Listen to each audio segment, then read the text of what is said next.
Assalamualaikum warahmatullahi wabarakatuh. Salam seni budaya Indonesia. Horas, Majua-jua, Enjua-jua, ahoy, oi di sana, yaho. Salam pahabak, kulonun. Pemirsa dimanapun Anda berada, berjumpa lagi dengan kami dalam rubrik budaya Mimbar TV, koran Mimbar Umum. Semoga kita semua dalam keadaan sehat walafiat dan lancar menjalankan aktivitas sehari-hari. Pemirsa, kali ini kita akan berbicara tentang bagaimana perkembangan bahasa Batak, bahasa Batak Toba. Mengapa? Ya karena dalam peta wilayah Sumatera Utara, bahasa Toba atau bahasa Batak merupakan bahasa terbesar di Sumatera. Tidak hanya di Sumatera Utara, kalau kita lihat dari peta bahasa yang diterbitkan oleh Badan Bahasa maupun peta bahasa yang diterbitkan oleh pemerintahan kolonial Belanda, gitu. Ya, jadi bahasa Batak ini merupakan bahasa yang spesial, gitu. Nah, hanya saja dalam perkembangan teknologi informasi yang sekarang, dalam perkembangan kebudayaan yang sekarang, wah ini bagaimana ini keberadaan bahasa Batak ini, gitu. Mungkin kalau kita melihat dari sisi luar, wah perkembangannya mungkin meningkat, mungkin begitu. Ya, bahasa-bahasa lokal masih terpelihara, begitu. Apakah benar demikian? Nah, kali ini kita mengundang ahlinya ini, ahli bahasa Batak Toba, yaitu Dr. Thomson Sibarani M.Hum. Selamat sore, Pak. Sore, Horas. Horas. Ya, Pak Thomson Sibarani ini seorang widya bahasa dari Balai Bahasa Provinsi Sumatera Utara di Kementerian Pendidikan, Kebudayaan, Riset, dan Teknologi. Ya, beliau memang konsisten menekuni bagaimana tentang perkembangan bahasa Batak. Sejak kuliah di S1, S2, S3, wah spesial bahasa Batak ini sepertinya. Ya, beliau alumni sastra daerah di Fakultas Ilmu Budaya Sumatera Utara, sambil mengambil S2 dan S3-nya di sana, dan disertasinya juga tentang bahasa Batak. Betul. Wah, ini dia. Jadi kalau di Sumatera Utara di instansi Balai Bahasa, saya bertanya tentang bahasa Batak Toba kepada beliau lah. Ya kebetulan kami satu instansi di Balai Bahasa ketika itu. Nah, kita akan bertanya dulu kepada Pak Thomson tentang bagaimana perkembangan bahasa Batak Toba sekarang ini, Pak.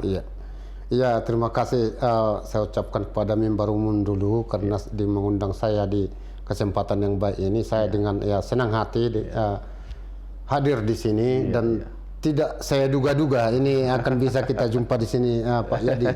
Dan juga terima kasih sama Pak Yadi memperhatikan yaitu budaya yang ada di Sumatera Utara, dan saat ini yang kita bahas tentang bahasa Batak Toba. Memang kalau kita lihat bagaimana yang dikatakan dengan bahasa Batak Toba ini adalah bahasa yang dikatakanlah sekarang ini dipandang orang besar, begitu. Sudah kira-kira semua orang tahu, suku mana pun bisa mengerti atau paling sedikit pernah mendengar kata-kata itu. Dan banyak juga para katakanlah politisi atau orang-orang artis atau apa meniru logat-logat itu saking besarnya. Tetapi di balik itu memang kita harus tahu bahwa memang bahasa yang dikatakanlah bahasa Batak Toba ini sekarang ini sudah mengalami yang dikatakanlah krisis. Kenapa dikatakan krisis? Karena memang saya memang seorang penutur bahasa Batak Toba dan juga sering melakukan yang dikatakanlah penelitian maupun observasi maupun yang dikatakanlah melihat perkembangan bahasa yang dikatakanlah bahasa Batak Toba ini. Di sana sudah terjadi yang dikatakanlah berkurangnya minat ya generasi muda untuk berbahasa Batak Toba. Contoh kecil saya bilang pada 2 minggu yang lalu saya pergi ke Toba itu, saya mengamati dan juga ya mereka ya berbicara sama-sama katakan umurnya kalau nggak salah kelas 5 SD sampai kelas 1 SMP itu. Mereka sudah berbahasa Indonesia di sana. Tidak lagi menggunakan bahasa Batak Toba. Nah, ini menjadi pemikiran. Apakah mereka itu memang tidak tahu lagi berbahasa Batak? Apakah segan berbahasa Batak? Apakah memang mereka itu sengaja menggunakan bahasa Indonesia ini untuk melatih diri untuk memperlancar bahasa yang dikatakan bahasa Indonesianya? Tapi dari segi bahasa kalau kita melihat bahwa itu adalah suatu kemunduran. Kemunduran. Kenapa kita bilang kemunduran? Karena dia dalam dirinya sudah dikatakanlah kurang bangga atau dikatakanlah merasa rendah dengan bahasa Batak Toba itu. Padahal dari segi bahasa tidak ada pun bahasa yang lebih tinggi di antara bahasa-bahasa yang lain. Karena adalah kuncinya adalah dia mampu di dalam yang dikatakanlah berkomunikasi, menukar yang dikatakan pikirannya dengan orang-orang lain, yaitu misalnya menyarankan sesuatu dengan menggunakan bahasa itu. Dan tidak ada saya kira yang terhambat. Tetapi apa yang terjadi? Apakah memang kemajuan teknologi yang sekarang ini yang menjadi penghambat ya bagi bahasa Batak Toba ini? Jadi banyak sekarang itu Pak Yadi, mulai dari TK, mereka itu sudah dicekoki dengan bahasa yang dikatakan bahasa Indonesia. Di rumah juga pengaruh terhadap ke rumah. Kenapa di rumah? Daripada anak saya ini nanti susah diajari di TK, mamanya juga menggunakan yang dikatakanlah bahasa Indonesia, menggunakan komunikasi bahasa Indonesia di rumah. Ini adalah tanda-tanda yang dikatakanlah kepunahan bahasa itu. Kepunahan bahasa ibu ini. Bahasa ibu yang dikatakan bahasa Batak Toba itu. Jadi sekarang dia besar, nanti ini saya kira ini akan semakin turun, semakin turun. Jadi akan ada nanti si Barani tetapi tidak tahu berbahasa Batak Toba. Kan begitu. Kampungnya di mana? Di Lagu Boti, di sana begitu. Tahu bahasa Batak Toba? Enggak. Ini yang kita jaga. Karena apa?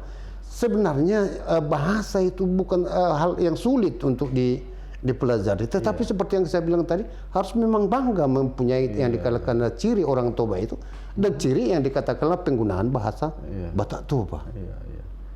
Nah, pemirsa memang untuk mengetahui identitas seseorang, kita lihat kamu orang apa, orang ini gitu. Apa ciri identitasnya? Antara lain adalah bahasa. Nah, ternyata memang benar bahwasanya terjadi kerisauan. Kerisauan di antara orang-orang tua terhadap perkembangan bahasa daerah, bahasa ibu, dalam hal ini adalah bahasa Batak Toba bagi anak-anak sekarang. Memang berarti terancam ini Pak Tom, bahasa ibu di tanah Toba ini. Iya benar ini. Pak Yadi. Nah, kalau begitu bagaimana upaya ya menyelamatkan bahasa Batak Toba itu untuk generasi muda kita itu Pak Tom? Iya.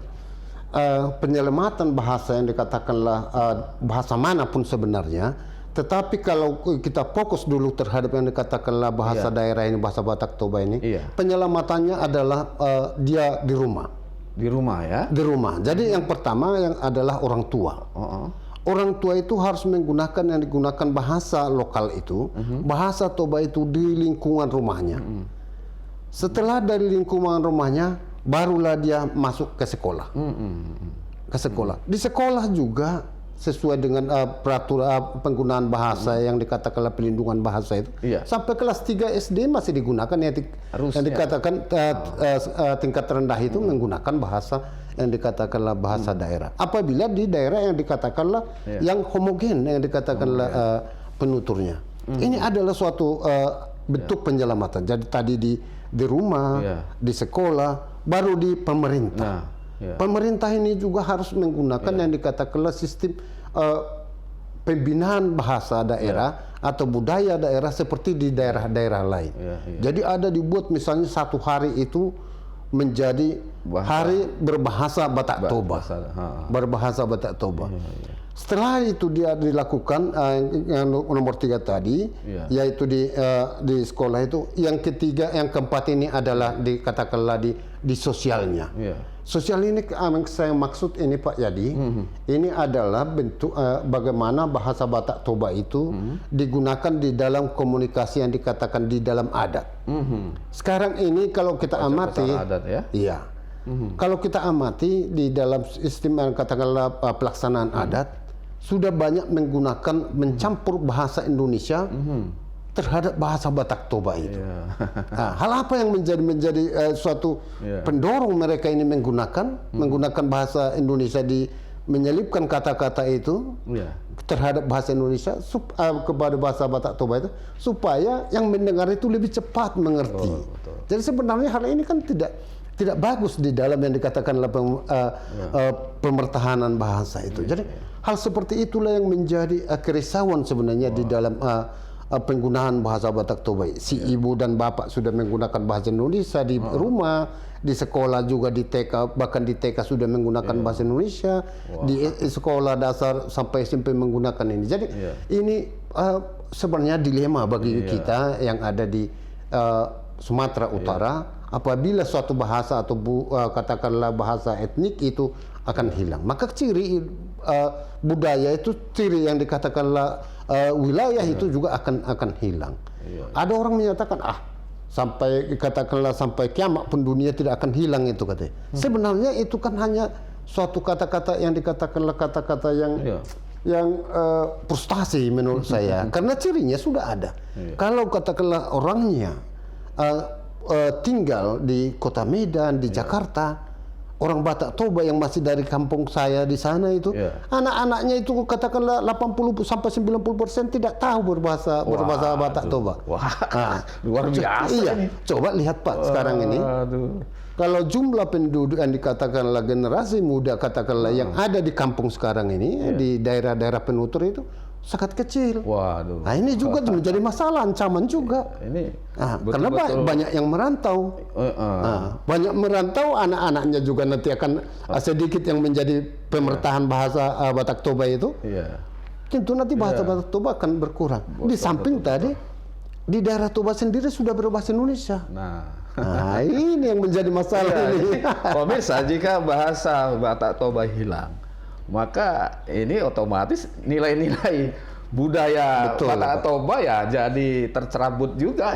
Betul. Ini yang bakal berbahaya ini sebetulnya. Jadi sebetulnya lampu kuning nih bagi kebudayaan Batak Toba ini dari sisi kebahasaan. Nah, Pak, kalau kita katakan bahasa Batak Toba ya, ini kan spesifik. Kita lihat dari faktor geografis ya. Batak Toba berarti dari wilayah-wilayah Toba. Nah, wilayah Toba ini kan ada beberapa kabupaten ya, termasuk Tanah Karu, termasuk Dairi termasuk Simalungun. Nah, ini bagaimana perkembangan bahasa Toba di antara daerah-daerah ini gitu? Baik Pak Yadi, inilah yang dikatakan bahwa bahasa itu adalah merupakan yang katakanlah teman, sahabat dan juga yang lebih akrab dari sahabat saya kira. Kenapa saya katakan begitu? Ada dikatakan dengan bahasa Batak Toba, tetapi bukan hanya di wilayah Toba. Nah itu bukan hanya di wilayah Toba. Di Kabupaten Tapanuli Utara, Kabupaten Toba sendiri, Humbang Hasundutan, dekat Dairi, di daerah sebagian Siantar itu, dan juga di daerah Karo yang Bapak bilang tadi, daerah Tonggeng itu, bahkan di daerah Papak di sana itu menggunakan yang dikatakanlah bahasa Batak Toba itu. Ini sebenarnya kenapa ini bisa terjadi? Karena memang itu yang kita bilang tadi, bahwa rasa yang dikatakanlah keinginan menggunakan bahasa Batak Toba itu semua orang yang ada dulu itu di atas umur katakanlah 50 dulu mereka itu masih kental dengan bahasa Batak Tobanya. Jadi bahasa itu melampaui yang dikatakan dengan wilayah. Kalau yang kita tahu sekarang kan wilayah Toba dengan bahasa Batak Toba, orang berpikir bahwa hanya di Balige, Lagu Boti, Porsea dan katakanlah Ajibata. Padahal tidak, itu ada berapa menyebar menyebar dia. Bahkan ada yang ke daerah yang dikatakanlah Tapanuli Tengah. Jadi penutur-penutur di sana itu juga menggunakan yang dikatakanlah bahasa Toba. Iya. Namun apakah ada perbedaan antara dialek yang dikatakan Toba, dialek Selindung, dialek Humbang, dialek Samosir? Ya tentu ada beda, ada beda. Itu dialeknya ya. Itu dialeknya masing-masing ya. Iya. Tapi kalau bahasanya memang mereka itu masih tetap tahu. Berarti memang bahasa Batak Toba ini memang tidak tersegregasi ya, tidak terkotak-kotak pada satu blok gitu ya, tapi dia memang menyebar ya di beberapa daerah ya di wilayah perairan pinggiran Danau Toba, gitu ya. Tinggal dialeknya masing-masing. Iya, dialeknya masing-masing. Ya. Nanti dialek ada lagi subdialek, ada gitu kan? juga ada lagi subdialeknya, gitu kan. Sehingga kadang-kadang ada yang mengatakan, oh kami bukan orang Toba gitu kan. Kami bukan orang, tapi kami orang ini gitu kan. Nanti orang Mandailing menolak Toba, nanti orang Papak menolak Toba. Padahal secara kebahasaan, secara linguistik di situ ada kesamaan. Ada gitu kesamaan, ya. Ada kesamaan walaupun ada beda dialek ya yang berbeda gitu ya Pak ya. Nah kemudian Pak, tadi Bapak mengatakan bahwasanya bagaimana menyelamatkan bahasa Batak Toba ini itu antara lain adalah di keluarga, di lingkungan keluarga dan di lingkungan sekolah. Nah sebetulnya kan pemerintah atau pemerintah provinsi itu sudah punya peraturan ya, punya peraturan daerah ya, nomor 8 ya tahun 2017 tentang pelindungan bahasa Indonesia dan pelestarian bahasa daerah gitu ya. Iya betul. Nah berarti kan regulasi sudah ada dibuat oleh pemerintah provinsi. Cuman ini diikuti nggak nih sama pemerintah daerah ini? Kita melihat di sini Pak Yadi, kita ini kan memang selalu membuat pendekatan terhadap pemerintah daerah. Yang kita lakukan dengan pemerintah daerah seperti di Kabupaten Samosir, Kabupaten Toba sendiri. Saya sendiri bicara dengan bersama dengan Pak Kepala Balai menghadap kepada Pak Bupati supaya dibuatlah yang dikatakanlah hari untuk menggunakan bahasa yang dikatakanlah bahasa daerah di sekolah. Jadi misalnya setiap hari katakanlah setiap hari Selasa atau setiap hari Rabu semua menggunakan bahasa yang dikatakanlah bahasa Batak Toba. Ini sebenarnya perlu. Di samping itu kita perlu sebenarnya membuat yang dikatakanlah kurikulum lokal, yang dikatakanlah bahasa daerah, muatan lokal lah istilah sekarang ini, dengan bahasa Batak Toba ini. Ini adalah suatu cara untuk bagaimana mereka itu mengerti dirinya sendiri. Yang paling katakanlah sedihnya nanti Pak, kalau dia dikatakan misalnya orang Batak Toba, ada marganya, tetapi tidak tahu bahasanya dan juga tidak tahu lagi apa budaya-budaya Toba. Itu ya. Miris kita kan. Ya kalau orang Toba lah, Batak lah. Tahu bahasa Batak? Enggak. Tahu apa naniura misalnya makanan khasnya? Tidak. Tahu misalnya tinombur? Tidak. Datang orang misalnya suku misalnya yang lain katakanlah dari Jawa sana. Percuma kamu orang Batak katanya. Ini menjadi suatu hal yang perlu kita cari. Makanya saya katakan dulu sama Pak Bupati juga, begitu juga di Samosir. Nah, bagaimana respon Bupati ya ketika disampaikan seperti itu? Waktu itu Pak Bupati sangat senang dan juga menyatakan kami siap untuk membuat itu.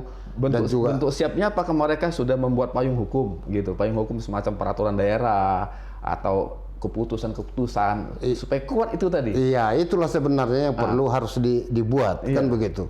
Artinya seperti menggunakan undang-undang bahasa misalnya pengertian bahasa itu ini undang-undangnya ini misalnya payung hukumnya sebetulnya cukup kuat itu dari undang-undang kemudian peraturan presiden peraturan pemerintah peraturan menteri kan sudah ada ya tentang perlindungan bahasa Indonesia dan bahkan bahasa ada sampai perda bahkan perdanya sudah ada Permendagri perdanya ada. Nah yang di tingkat-tingkat 2 ini daerah-daerah mana yang sudah punya kebijakan-kebijakan untuk yang tadi muatan lokal atau menggunakan hari-hari bahasa daerah? Daerah mana Pak yang sudah? Penggunaan bahasa daerah 1 kali 1 minggu sudah ada di Samosir. Sudah pernah sudah dilakukan. Sudah ketentuan perda atau keputusan dari kepala daerah di sana. Jadi menggunakan itu di setiap hari, misalnya hari Rabu. 1 hari dalam 1 minggu itu mereka menggunakan. Baru kalau di Toba belum saya baru kemarin saya pulang dari sana dan juga menanyakan itu karena kami jumpa dengan Kades Pariwisata juga dan juga di perpustakaan itu belum. Tetapi mereka itu sudah mau untuk ke sana dan juga mereka mau membuat yang dikatakanlah kurikulum yang dikatakanlah muatan lokal itu. Tetapi ini hanya sebatas masih kemauan. Tapi kita berterima kasih kalau sudah ada niat. Tetapi maunya seperti yang Bapak bilang tadi harus segera. Karena gitu. kan sudah zaman kekuatan hukum ya. Jadi payung-payung hukum supaya kerisauan-kerisauan tadi itu tidak begitu ya. Nah kemudian kan Pak, di samping itu, di samping bagaimana upaya penyelamatannya melalui regulasi itu juga, mungkin dari dasar hukum itu bisa bisa alih wahana, ya kan, dari mulai teks tertulis mungkin secara digital, dibentuk ya pembelajaran atau berbahasa Batak Toba itu melalui digital. Nah ini bagaimana Bapak melihat? Apakah sudah ada pemutakhiran data bahasa-bahasa Batak Toba ini? Apakah dalam bentuk cerita itu ditransformasi dalam bentuk digital gitu? Terima kasih Pak Yadi. Memang ini adalah suatu hal yang harus kita ikuti. Perkembangan zaman ini tidak bisa kita lari atau sembunyi dengan ini. Jadi harus kita ikut. Generasi muda ini sekarang ini lebih baik dia tidak makan daripada tidak megang handphone. Nah itu dia. Senyampangnya dengan handphone itu gitu ya. Jadi seharusnya memang kita harus tahu bagaimana kemauan mereka, bahwa mereka itu suka dengan handphone ini, maka dibuatlah misalnya aplikasi atau katakanlah hal yang bisa mereka buka dari sana. Balai Bahasa Sumatera Utara membuat yang dikatakanlah aplikasi Kedan literasi yang bisa mengunggah yang dikatakanlah cerita-cerita rakyat yang ada di Sumatera Utara. Itu sebenarnya dilakukan oleh Balai Bahasa Provinsi Sumatera Utara. Balai Bahasa yang membuat itu ya? Iya. Tetapi kan pemerintah daerah maunya ada juga pemdanya. Jadi kalau ada pemda di katakanlah Toba membuat sebegitu, Tapal Utara membuatnya, katakanlah Humbang juga membuat, Samosir juga membuat, Dairi juga membuat, kan kita sangat senang unik. Karena apa? Ada yang dikatakanlah cerita-cerita rakyat daerah tertentu yang tidak dimiliki oleh daerah lain. Namun ada misalnya secara global dia tahu kan begitu, secara penyebaran katakanlah cerita rakyat di dalam ilmu kita literasi itu. Tapi ada hal-hal yang cerita ini ada di kami sama klien, sama kami nggak ada, cerita ini ada. Ini sebenarnya yang perlu dibuat oleh aplikasi oleh daerah-daerah tertentu. Ini sebenarnya yang kita itu yang harus dibuat ya. Selalu buat pendekatan dengan pemerintah daerah. Bagaimana yang dikatakan dengan bahasa daerah itu jangan nanti setelah hilang baru kita mencarinya. Baguslah benda itu misalnya kita jaga saat ini daripada hilang dulu baru kita kejar lagi. Jadi mengejar yang katakan ketertinggalan itu atau mencari kehilangan begitu begitu. Jadi memang perlu nih Balai Bahasa supaya tidak terkesan bergerak sendiri. Bagaimana supaya nyambung dengan Pemkab atau pemerintah kota, Pemda masing-masing gitu ya. Bagaimana mengalihwahanakan dulu Pak.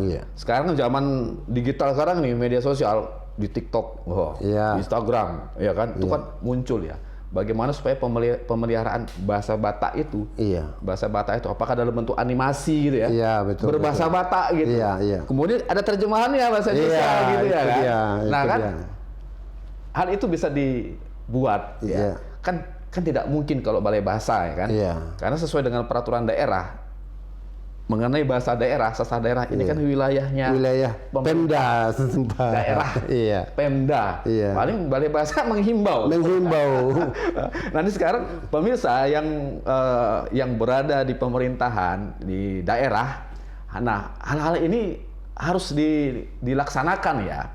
Bahwasanya memang terancamnya kepunahan bahasa daerah tadi sudah dirasakan oleh Pak Thomson selaku ahli bahasa, pemerhati bahasa sudah diungkapkan gitu. Nah, bagaimana terancam punahnya bahasa Batak Toba di daerahnya sendiri, masih di daerah sendiri, konon lagi di daerah lain, begitu. Nah, antara ini adalah tanggung jawab pemerintah daerah, gitu, pemerintah daerah gitu. Jadi dalam hal ini memang teman-teman yang berada di Pemda ini cobalah ya melakukan aksi nyata, bukan aksi nyata Pak, Iya, betul. bukan aksi kata, Iya. gitu ya, aksi nyata bagaimana supaya memberlakukan apakah pertama dasar payung hukum atau langsunglah gerakkanlah bagaimana penyelamatan bahasa Batak Toba bagi generasi muda. Kadang-kadang kita tidak menyalahkan generasi mudanya, tidak menyalahkan keluarganya. Kenapa? Karena pemerintahnya juga, pemerintah daerahnya abai terhadap hal ini gitu kan. Nah, tidak ada merasa kehilangan gitu ya, merasa kehilangan. Nah, barangkali ini Pak Tom, pembicaraan kita, ini asik sekali kita bicara tentang keberadaan perkembangan bahasa Batak Toba.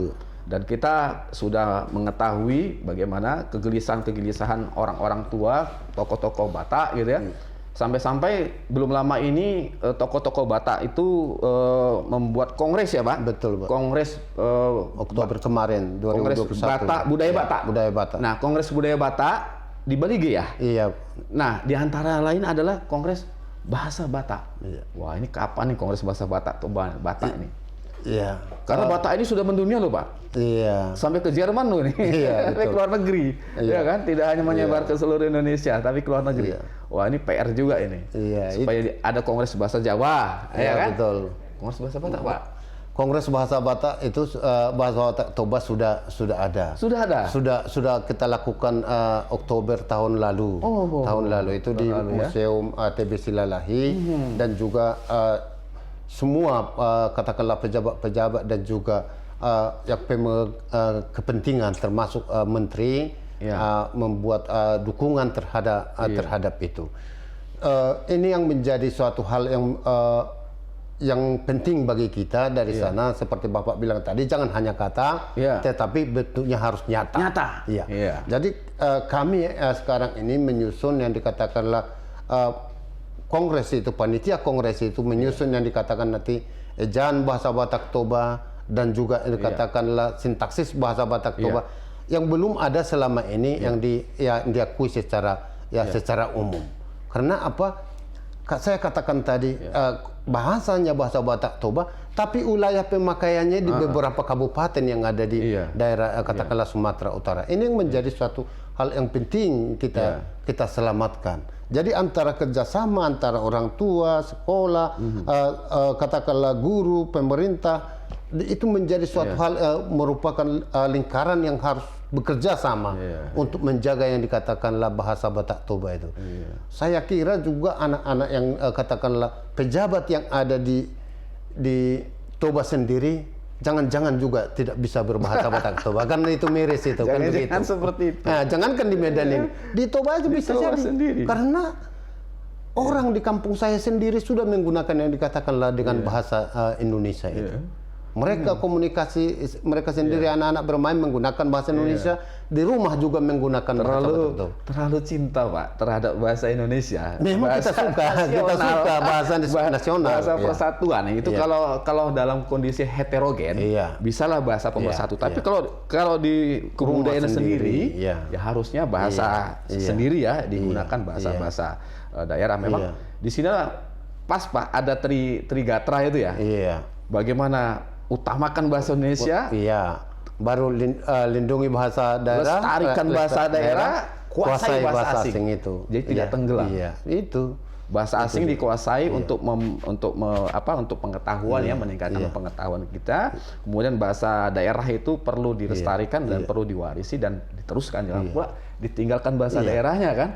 Karena saking mengutamakan bahasa Indonesia. Sekarang ini Pak, dengan kemajuannya sekarang, ilmu-ilmu sekarang dan juga katakanlah handphone sekarang ini, bahasa Inggris juga sudah mereka gunakan. Jadi kalau kita ke daerah yang katakanlah Parapat, di Porsea juga, saya pernah makan dengan Pak peneliti dari BRIN, Pak Natal, Sitanggang itu. Kami makan di warung itu.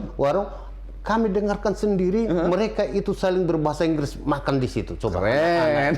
Nah, itu keren secara ilmu itu. Karena tetapi di sana daerah wisata ya, iya, daerah budaya iya. ya. Jadi mereka, bahasa asing itu juga sudah ikut masuk dia di sana. Iya. Jadi perlu kita jaga yang kita katakan tadi. Hal yang penting ini atau Ustaz kita bisa katakan ini core-nya, ini intinya bahasa Batak Toba ini di daerah penutur bahasa Batak Toba. Jangan pula nanti jadi bahasa Inggris pula yang digunakan di sini kan begitu. Setelah ada daerah-daerah wisata perkembangannya ini, perlu kita jaga Pak Yadi. Makanya saya bilang wah ini bagus sekali dengan podcast seperti ini. Bagaimana memperhatikan yang dikatakanlah budaya dan bahasa Batak Toba itu. Termasuk juga mungkin keseniannya Pak ya, pengembangan kesenian budaya sastra lisan Batak Toba itu yang melalui bahasa itu juga ya. Kadang-kadang kan generasi muda juga tidak tahu itu. Tidak tahu sastra lisan Tobanya ya, pertuturannya ya. Iya. Karena di bahasa Batak Toba itu ada bahasa yang dikatakanlah bahasa sehari-hari.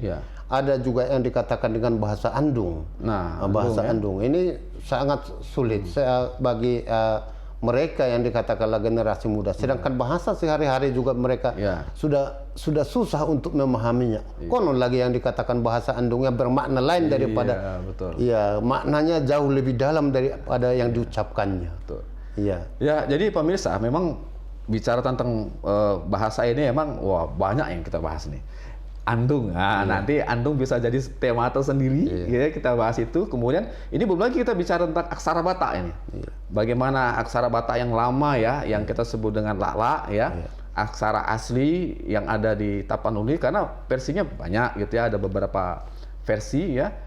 Mungkin versi aslinya mungkin ada di Belanda atau ada di mana gitu. Nah, kita bisa kupas itu pada lain kesempatan gitu. Jadi kali ini kita memang bagaimana keberadaan perkembangan bahasa daerah bahasa Batak Toba ya yang terancam punah ya di kalangan generasi muda.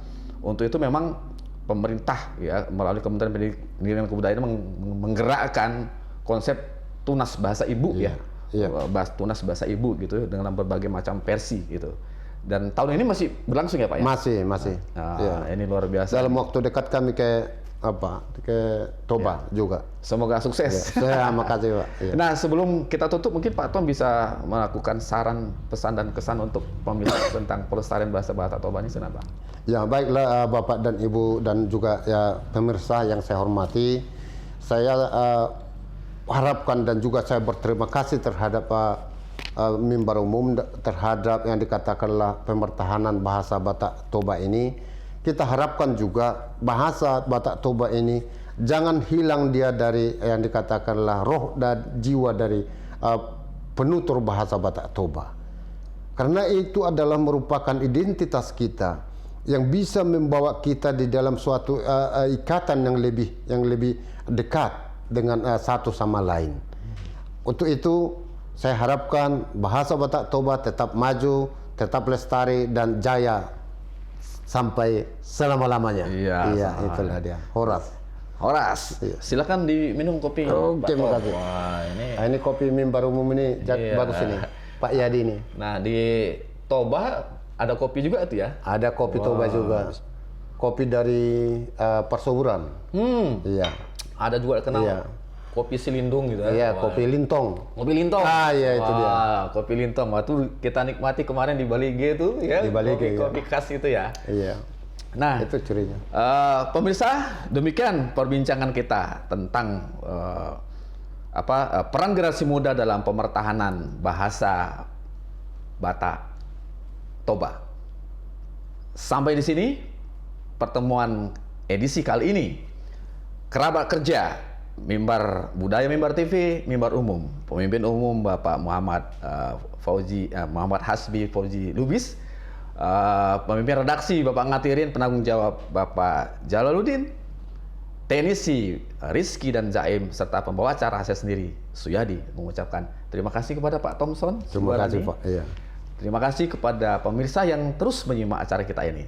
Jangan lupa subscribe kanal kita, kanal Mimbar Budaya yang berusaha bagaimana menggerakkan, membangkitkan akar budaya Nusantara. Sampai bertemu. Salam seni budaya Indonesia. Horas. Horas. Ya. Majua-jua, anjua-jua, ahoy, oi di sana, yahobu, salam pehaba. Kulon hun. Assalamualaikum warahmatullahi wabarakatuh.